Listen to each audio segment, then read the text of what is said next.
Hey everyone, and welcome to The Explainer. Today, we're going to explore what is basically the invisible, critical heartbeat of our entire modern infrastructure.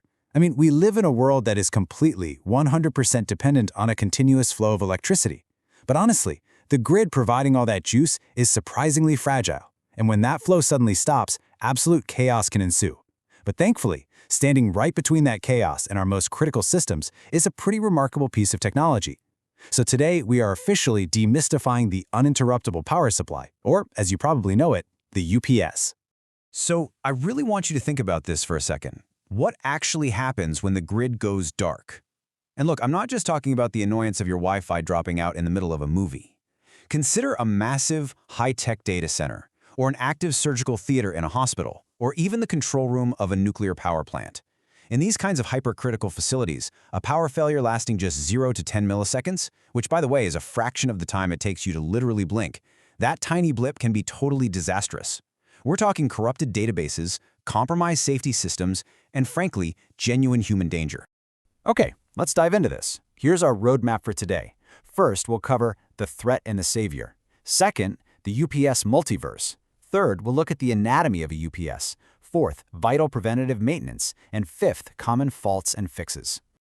All right, part one, the threat and the savior. There is this daily, invisible battle happening within our electrical grids right now. On one side, we have the villains, right? Complete blackouts, sudden voltage sags, crazy power spikes, and harmonic disturbances. It's basically electrical chaos, and it slowly degrades and destroys your sensitive equipment over time. But on the other side, we've got our hero shield. The UPS steps in to provide continuous operation, it locks down your data protection, and crucially, it buys systems the exact amount of time they need to execute a safe, controlled shutdown. So what exactly is the whole shebang? Well, a UPS, or Uninterruptible Power Supply, is an electrical device that provides instant backup power to critical loads without any interruption. And instant is absolutely the key word here. Sure, a backup diesel generator is great, but it takes several seconds or even minutes to fire up and actually take the load.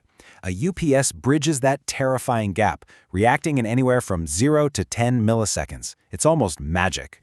And because of that completely instantaneous reaction, the applications for this tech are incredibly high stakes.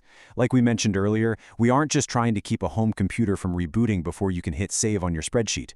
We are talking about critical life and death stuff here. Nuclear power plants, major hospitals, massive data centers, global telecommunication networks, and busy airports. In these environments, a UPS is definitely not just some operational convenience. It is fundamentally a tool for human safety and global security. Moving on to part two, the UPS multiverse. Now, this is really interesting. There's a stark contrast in transfer times based on the actual architecture of the system. We basically have three main types of UPS systems. You've got offline, which clocks in at roughly 10 milliseconds, line interactive, which is around 4 milliseconds, and online, which boasts a mind-blowing transfer time of absolutely 0 milliseconds. Let's break down exactly why that online UPS is universally the heavyweight champion for absolute zero downtime needs. First up, the offline or standby UPS.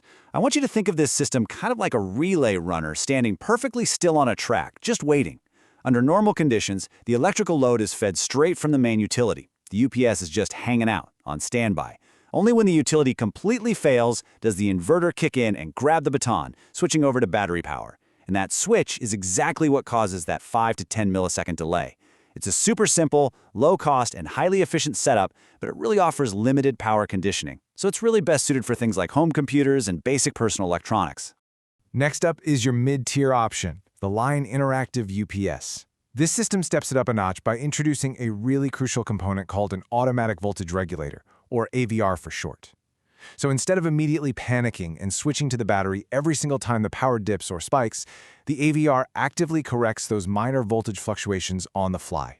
And because it doesn't have to lean on the battery as often, your battery actually lasts a lot longer, and the transfer time is slashed down to roughly 2 to 4 milliseconds. This is basically the absolute sweet spot for office servers and networking equipment. And finally, the undisputed champion, the online or double conversion UPS. Think of this one as a continuous water filter that just never, ever stops pouring. In this system, the inverter isn't waiting on the sidelines at all. It is always powering the load. Always. Because the equipment is continuously running off the inverted battery power, there's absolutely zero transfer time when the main grid fails. No blip, no delay. It provides constant, flawlessly clean AC power, which is exactly why it's the mandated, absolute must-have choice for power plants, hospitals, and critical control rooms. All right, let's look under the hood in Part 3, Anatomy of a UPS. At a macro level, a UPS basically performs a kind of electrical alchemy. The core power path is all about manipulating energy. It takes the often dirty, wildly fluctuating alternating current, or AC, from the utility grid, converts it into direct current, or DC, so it can store it, and then it literally reconstructs it, converting it back into perfectly clean, synthetic AC power for your sensitive equipment. Let's walk step by step through exactly how electricity routes through this primary energy path. First, the raw power hits the rectifier, which converts the incoming AC directly into DC. Now, this DC power does two important things at once. It charges up the battery bank, which acts as our massive energy reservoir, and it simultaneously feeds the inverter. The inverter then does the real heavy lifting of converting that DC power back into a highly stable, pure sine wave AC output for the load. Now, the actual size and the chemistry of that battery bank completely dictate your survival window during an outage. Typical backup times range from about 15 minutes, which, is just enough time for an automated safe shutdown or for a massive diesel generator to spin up, all the way to 2 hours or more for highly critical isolated systems. These banks usually consist of valve-regulated lead-acid, or VRLA, batteries. The lithium-ion is becoming super popular these days because of its much longer lifespan and significantly smaller footprint. Let's move on and look at the supporting cast of components that build out this complete, resilient system. Beyond that core trinity of the rectifier, battery, and inverter, we have what we call auxiliary defenders. For instance, the static bypass switch automatically routes utility power directly to the load if the UPS itself ever suffers a catastrophic internal failure. It's literally a fail-safe for the fail-safe. You've also got heavy-duty cooling fans to prevent overheating, a dedicated charger to carefully manage battery health, and the control PCB and display HMI. Those act as the brain and the face of the unit, constantly monitoring voltages, frequencies, and keeping an eye on any active alarms. Which brings us to Part 4, Vital Preventative Maintenance. Okay, I really cannot stress this enough. Inside a commercial UPS, you're dealing with absolutely lethal high-voltage equipment. Safety is completely non-negotiable here. Before any panel is ever opened up, technicians absolutely must obtain proper work permits, execute incredibly strict lockout/tagout procedures, wear full insulated gear, use insulated tools, and physically verify the complete absence of voltage. Honestly, this is not a weekend DIY project. Now, a comprehensive maintenance manual for one of these beasts can have dozens of super specific steps, but we can kind of condense them into 5 macro phases. First up, clear the safety protocols and do a thorough visual inspection for any scary burn marks or unusual smells. Step 2 is dry cleaning. And yes, dry is the operative word here. Actually, scratch that. It's the only word. Please, whatever you do, do not hose down high-voltage equipment. Use special vacuums and anti-static brushes to get the dust out. Step 3 is measuring battery voltages and checking for any weird physical swelling. Step 4 involves physically verifying the torque on bus bar connections, because loose connections create major heat.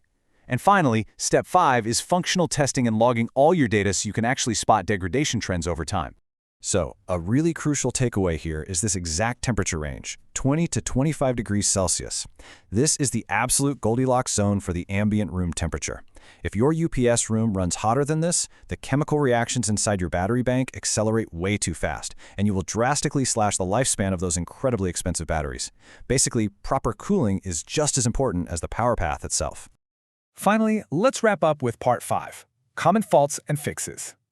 When a UPS actually goes into alarm mode, the fix is often surprisingly logical. Take overheating, for example. More often than not, it isn't some wildly complex circuit board failure. It's literally just a blocked ventilation intake or a dead cooling fan. You clean the vents, swap out the fan, and boom, the heat dissipates. If the battery isn't charging, you immediately isolate and inspect that charger circuit. And if your backup time has severely degraded during a routine load test, well, you aren't just tweaking a software setting. You are dealing with aged, tired batteries that need a total replacement. And that leads perfectly into the maintenance timeline. The absolute gold standard best practice in critical infrastructure is proactively replacing parts before they ever fail. Visual inspections, those should happen weekly or monthly. Functional tests happen quarterly. Every 6 months, someone needs to be in there physically checking the torque on those terminal connections. And annually, the entire system needs a comprehensive full load test. Honestly, if you wait for a component to actually fail inside a UPS, you've pretty much already lost the battle. Well, we've covered a whole lot of ground today, peeling back the layers on exactly how a UPS catches the grid when it inevitably falls. It really highlights just how incredibly fragile the continuous flow of our electricity actually is. So I'll leave you to ponder this. Look around your home, your office, or your business right now. What absolutely critical systems in your life are currently running completely without a safety net? Thanks so much for joining me on this explainer, and as always, stay curious. Keep your UPS reliable with regular preventive maintenance. Inspect the system, check battery health, and verify input and output voltage. Clean the UPS, test alarms.